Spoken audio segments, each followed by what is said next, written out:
after the true Salahuddin went back to Damascus. And the narration mentioned that one wet day he went to visit the Hajis. And when he came back, it was cold, it's wet. He became ill. And every day his state got worse. And Al-Imad mentioned, I was with Salahuddin when he was ill. He says, by Allah, every time Salahuddin became more ill, it was as though his trust in the rahmah of Allah just increased. He said, the weaker his body got, the stronger his trust in Allah became. And even in that state, Salahuddin couldn't go to the masjid anymore.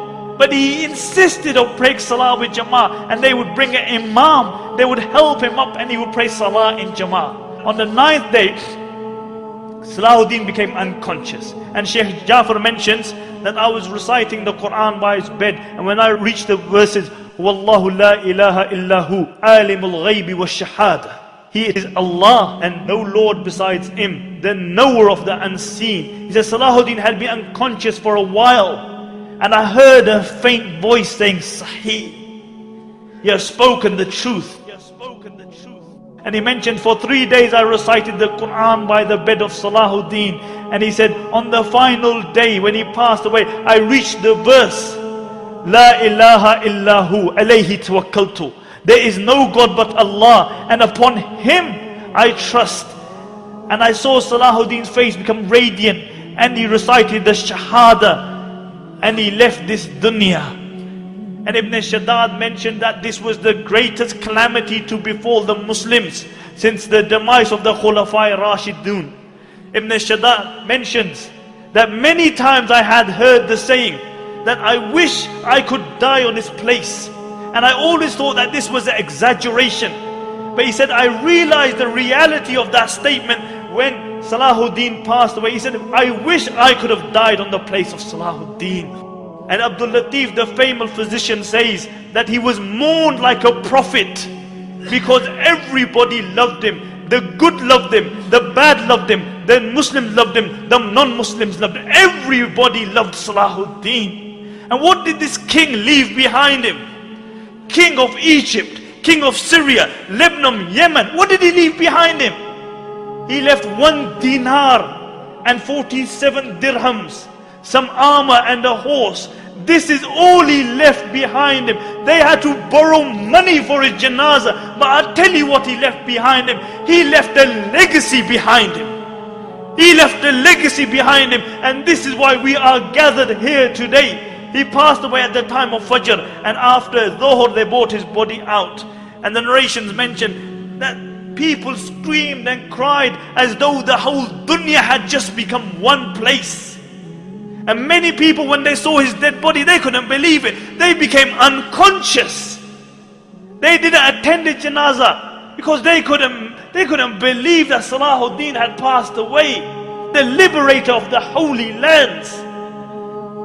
And how was Salahuddin buried? They had to borrow money for his janazah. And Qadi Fadil gave a fatwa that Salahuddin should be buried with his sword, so that on the day of judgment when he's resurrected, and one of the 7 people who is under the shade of Allah is Imamun Adilun, a just ruler. When he's under the shade of Allah subhanahu wa ta'ala, he is leaning upon his sword. So everybody sees that this is the liberator of the holy lands. And on his tomb they wrote, because this was the man who liberated, this was the man who flung open the gates of fortresses and castles of the Christians, one after the other. And on his tomb they wrote, "Oh Allah, as his final victory, open for him the gates of Jannah. Open for him the gates of Jannah."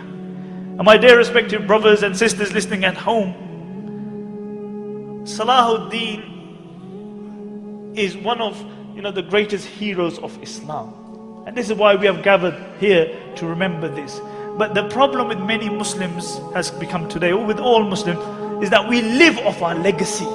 As a poet says, he said the Muslims come to the grave of Salahuddin, and they come again and again. And what do? They stand by the grave of Salahuddin and they say, "Qum ya Salahuddin, qum. Oh Salahuddin, stand. Stand up, oh Salahuddin. We need you. Can't you see what's happening in Iraq? Can't you see what's happening in Afghanistan? Can't you see the supine, spineless leaders that we have? Oh Salahuddin, we need you to liberate the holy lands. The poet says they come and they say, قُمْ يَا صَلَاحَ الدِّينِ قُمْ حَتَّى اشْتَكَ مَرْقَدُهُ مِنْ حَوْلِهِ الْعَفُونَ. He says, they come to his grave and they say, oh Salahuddin, stand, stand. Until his grave began to complain about the stench around it. And the poet says, كَمْ مَرَّةً فِي الْعَامِ تُوقِذُونَهُ كَمْ مَرْعَةً عَلَى الْجِدَارِ الْجُبْنِ تَجْلِدُونَهُ أَيَطْلُبُ الْأَحْيَاءُ مِنْ أَمْوَاتِهِمْ مَعُونَةً. He said, how many times in the year are you going to wake Salahuddin up? He said, how many times are you going to whip Salahuddin for your own cowardice?